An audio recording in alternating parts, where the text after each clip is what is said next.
নমস্কার বন্ধুরা, আমি পীযূষ কান্তি রায়। আমার ইউটিউব চ্যানেল পিকেরি স্টুডিওতে আপনাদের স্বাগত। আন্দামানের লোকাল সাইট সিনের, পোর্ট ব্লেয়ার লোকাল সাইট সিনের কিছু অংশ আপনাদের দেখানো হয়েছে প্রথম পর্বে। দ্বিতীয় পর্বে বাকিটুকু আপনাদের দেখাচ্ছি। আমি যেভাবে আমার চোখে দেখি সেটাই আপনাদের দেখাই। আমি ঘোরার সমস্ত নির্দিষ্ট জায়গাগুলো দেখাই, তার সঙ্গে এখানকার লোকজন, প্রাকৃতিক পরিবেশ, বাজারঘাট, এই সব। আমরা এই সকালবেলায় আমরা বেরিয়েছি এই যে নেভাল মেরিন মিউজিয়াম সামুদ্রিকাতে এসছি। এই যে আমাদের টিম পুরো দাঁড়িয়ে আছে। এখান থেকে টিকিট কাটা হবে 50 টাকা করে টিকিট, 25 জনের। চলুন যাওয়া যাক ভেতরে, দেখি কি দেখায়।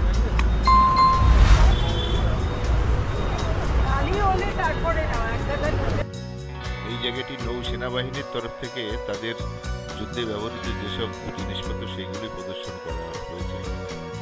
তারই কিছু জিনিসপত্র এখানে রাখা আছে। সামুদ্রিক তিমি মাছের ফসিল, তিমি মাছের কঙ্কাল দেখাচ্ছে, স্কেলিটন।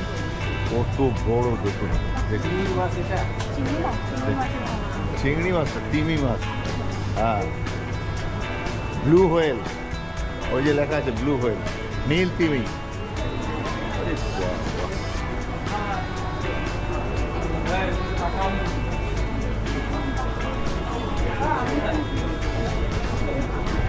এই যে এইখান থেকে 20 টাকার নোটের দৃশ্যটা দেখা যাবে। এখান থেকেও সেই 20 টাকার নোটের ছবিটা পেছনে যেটা আছে সেই দৃশ্যটা এখান থেকে দেখা যাবে। দেখি যাই কেমন দেখা যায়।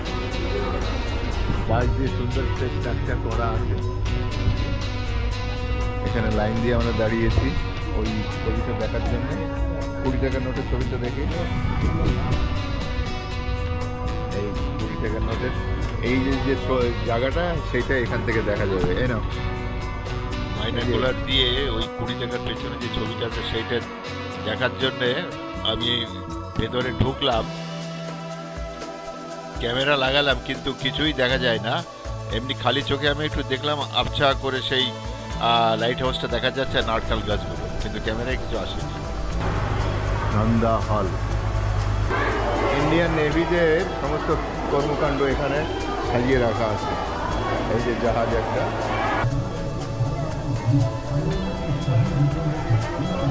জারোয়াদের দোলযাত্রা।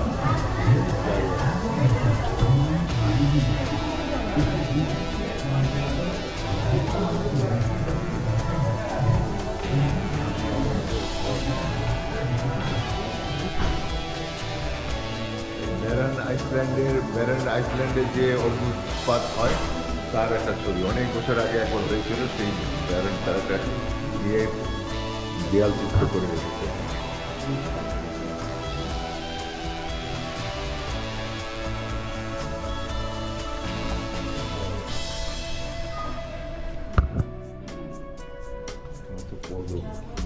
ব্রিটিশ আমলের পদক, মেরিন হাউস। সামুদ্রিক সমস্ত মাছ এখানে রাখা হয়েছে। এটা তো পাঙাশ মাছ।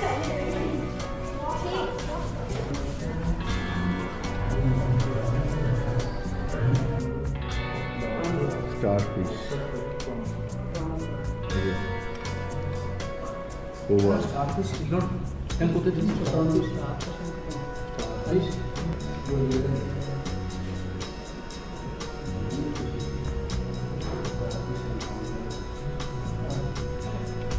ইলিশ মাছের মতো।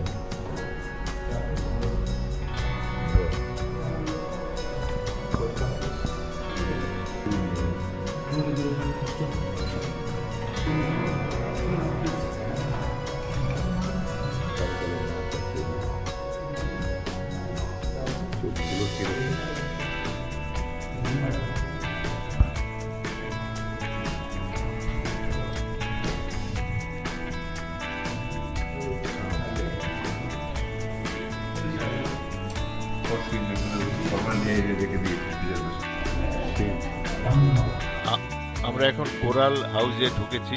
এই যে দেখুন, কোরাল হাউসে কত রকমের কোরাল এখানে রয়েছে। সমুদ্রের তলায় কোরালগুলো, কোরালগুলো এখানে রাখা আছে, খুব সুন্দর করে সাজানো। বিভিন্ন রকমের কালারফুল কোরাল থেকে শুরু করে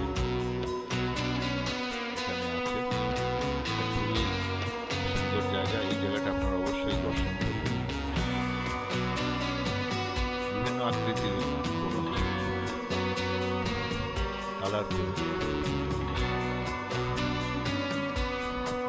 সমুদ্রের তলায় একটা আলাদা জগৎ। এগুলো স্কুবি করলে এগুলো দেখা যায়।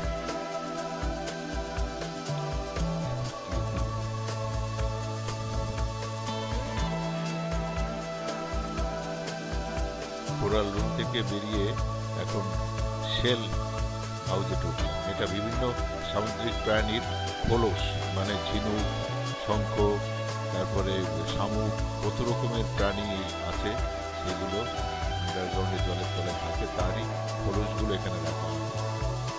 শেল হাউস বলছে, শেল হাউস। কত বড় ঝিনুক, সব ঝিনুক দেখার মতো। আপনারা আসলে এই জিনিসটা অবশ্যই দেখবেন।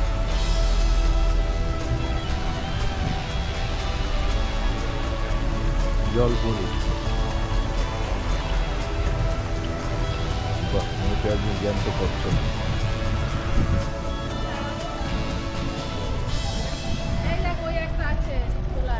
আমাদের সব সুন্দরীরা এখানে সমস্ত ফটো সেশন চালাচ্ছে। দেখুন কি সুন্দর।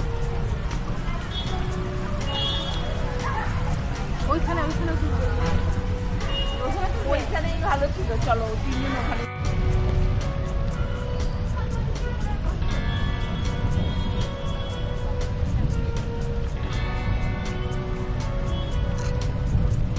হ্যাঁ, টাকা আমি এদিকে।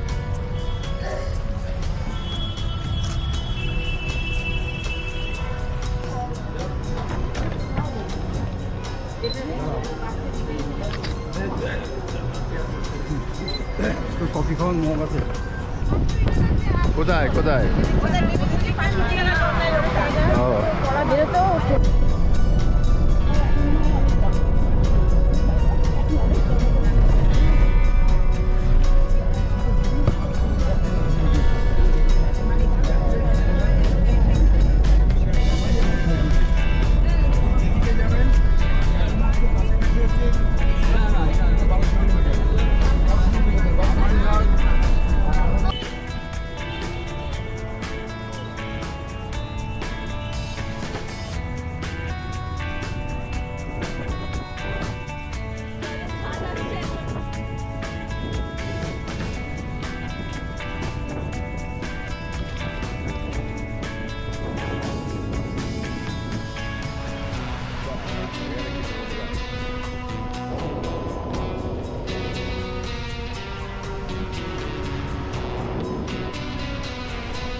যেগুলো তৈরি সেগুলো গায়ে এসে লাগছে, দারুণ বেশ ঠান্ডা লাগছে।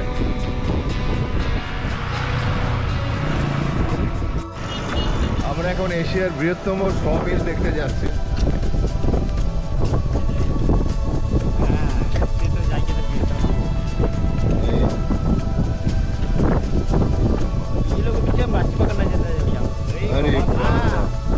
তো ইয়ে মাছ, কি মাছ এটা?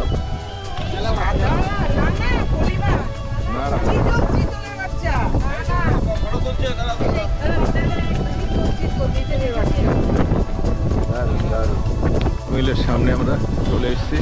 এই যে কাঠ চেরাই করে বের হচ্ছে নারকেল গাছ।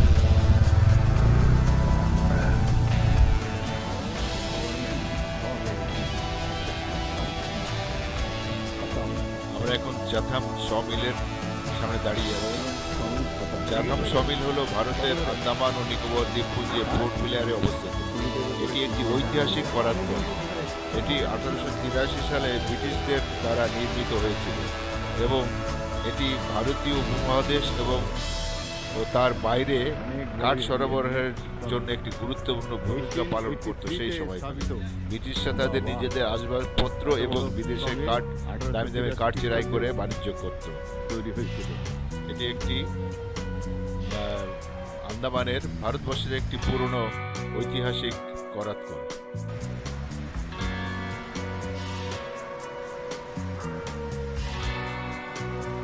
চলুন যাওয়া যাক, একটু ভেতরে যাই, দেখে এই করাতকলের ভেতরে কিরকম দৃশ্য দেখা যায়। এই যে দেখুন কত বড় এরিয়া নিয়ে এর এই কর্মকাণ্ড, বিশাল কর্মকাণ্ড।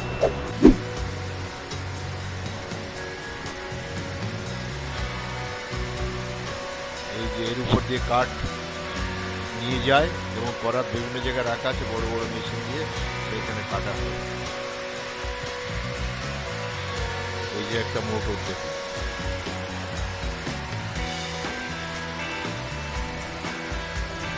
প্রচুর কর্মী এখানে কাজ করছে।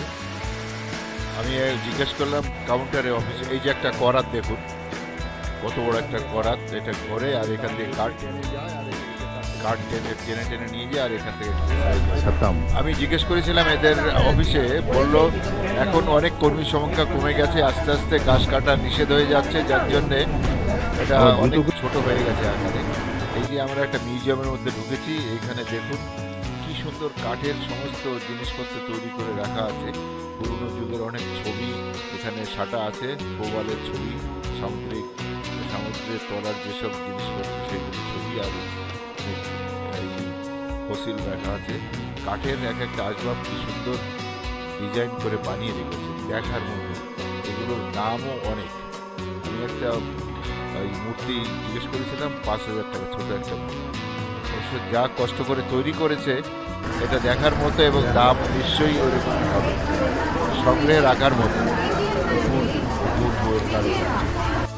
আপনারা আন্দামান আসলে এই সাতাম সমিলটা অবশ্যই দর্শন করবে। ব্রিটিশ আমলের একটা সমিল, এটা একটা দেখার মতো জিনিস।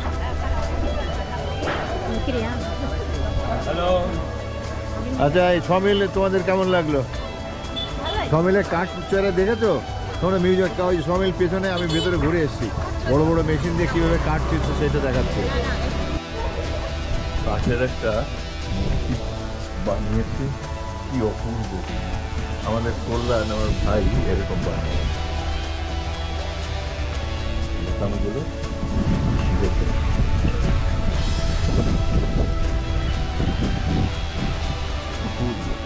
যে বানিয়েছে সেটা অনেক অনেক ধন্যবাদ।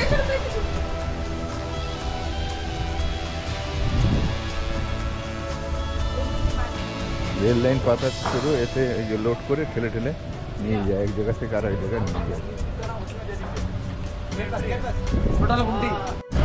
এই যে পুলিশ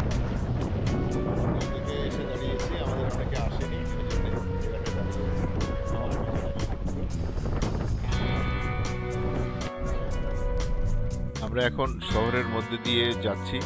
আমাদের এইবারে দ্রষ্টব্য স্থান হচ্ছে জলজীবশালা, মানে জলজীবনের ঘর। এই যে দেখুন একটি ক্রাউডেড রাস্তা, দুপাশে দোকান সাজিয়ে বসে আছে, প্রচুর লোকজন, গাড়ি ঘোড়া চারপাশ দিয়ে রয়েছে। জায়গাটিকে আমাদের ওয়েস্ট বেঙ্গলের বিভিন্ন নৈহাটি, কাঁচরাপাড়া, রানাঘাটের মতো মনে হচ্ছে। আন্দামানের চড়াই উত্তরের রাস্তা, খুব একটা পাহাড়ি উঁচু রাস্তার মতো ওই অত না, হালকা রকমের উঁচু নিচু সব রাস্তা। আমরা আমাদের ডান পাশে সমুদ্র দেখা যাচ্ছে, কি সুন্দর আকাশের রং দেখি, নীলটা আকাশের নীল রং আমাদের ওই জন্য থেকে খুবই খুঁজেই পাওয়া যায় না। এখানে দূষণ মুক্ত, সেই জন্য পরিষ্কার আকাশ।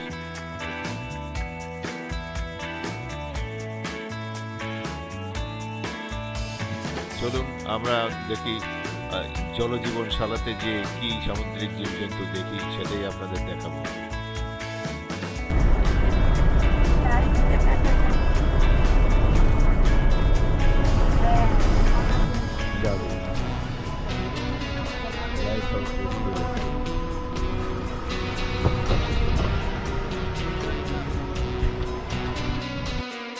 এই যে সেই জলজীবনশালাতে আমরা চলে এসেছি। আমরা এখন ভিতরে ঢুকবো, 25 টাকা করে টিকিট।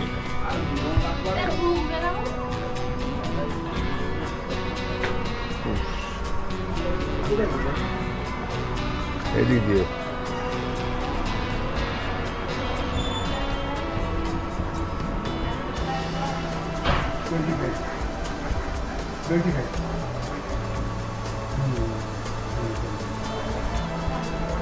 ভিতরে ছবি তোলা নিষেধ। আমি লুকিয়ে লুকিয়ে একটু ঘুরেছি।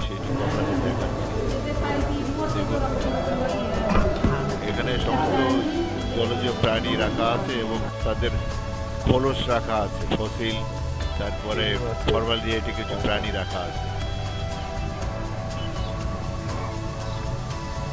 শরীরটা যদি এই কঙ্কালটা এরকম, তাহলে শরীরটা যখন বাইরে থেকে তাহলে কত বড় ছিল, কতক্ষণ ওজন ছিল এর ভাবা যায়।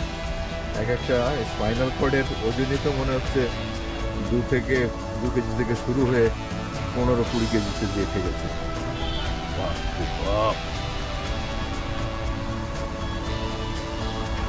Sperm wheel, skeleton of sperm wheel.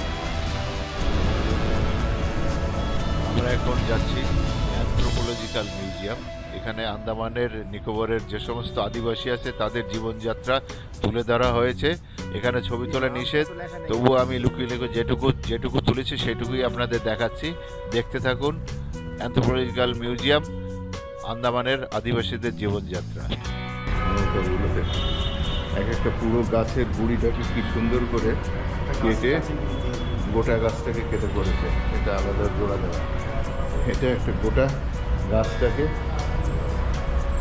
কি সুন্দরভাবে ইয়ে করেছে।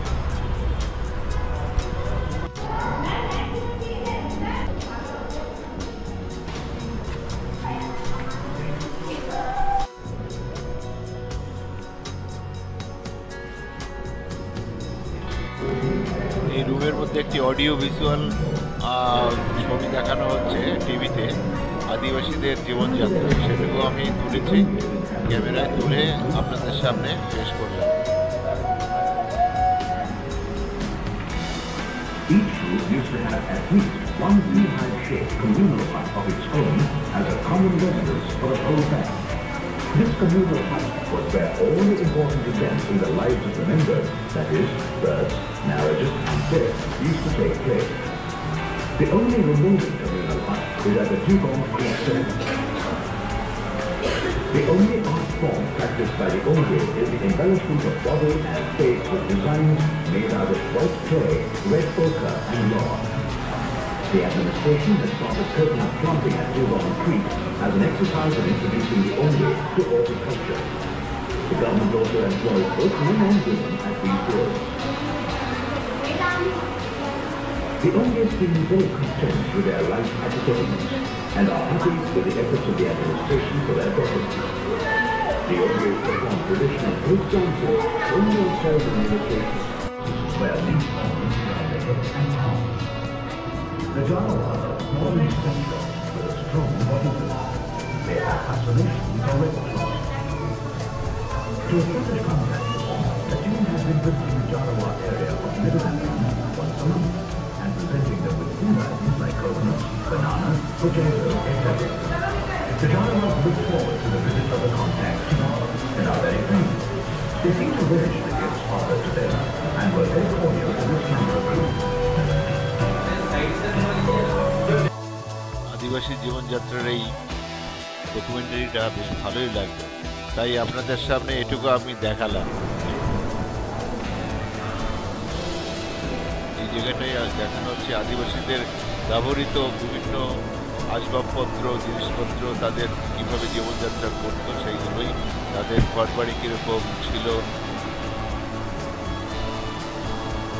বিভিন্ন মাছ ধরার জিনিস, এই পাশের কারুকার্য করা এইসব জিনিস তারা ব্যবহার করত, এগুলো এখানে সংগ্রহ করে রাখা হয়।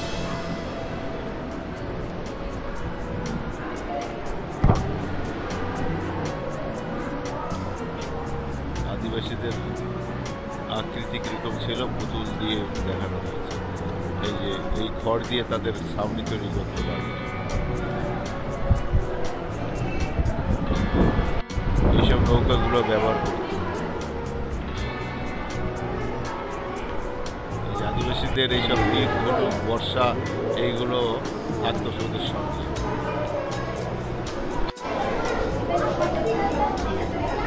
বিভিন্ন স্কুলের ছেলেমেয়েরা এসে প্রচুর তারা দেখছে এই যে আদিবাসীদের আসল যে বাড়ি ঘরগুলো, কুড়ে ঘর যেরকম।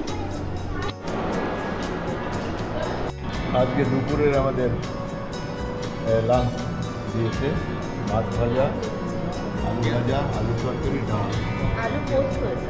আলু পোস্ত, ওটা দুপুরবেলার খাওয়া দাওয়া পর্ব শেষ করে আমরা 4 বন্ধু মিলে 3টি অটো ভাড়া করে আমরা 10 জনে মিলে করবিন কোভ সি বিচে আবার দিলাম। ওই যে বন্ধুরা সব আসছে তাদের নিজেদের নিয়ে এক করে। এই যে সমুদ্র দেখুন, এই সমুদ্রটা এখানে অর্ধচন্দ্রাকৃতি, একদম অশোক প্রাকৃতির মতন, খুবই সুন্দর সি বিচ, কিন্তু জলটা অতটা পরিষ্কার না, জলটা খোলা, খুব সুন্দর শান্ত ঢেউ। এখানে অনেকে স্নান করছে, কিন্তু আমরা কেউ স্নান করিনি, আমরা শুধু পা দিয়েছি। ঢেউটা আপনাদের দেখাই। এদিকে পশ্চিম আকাশে সূর্য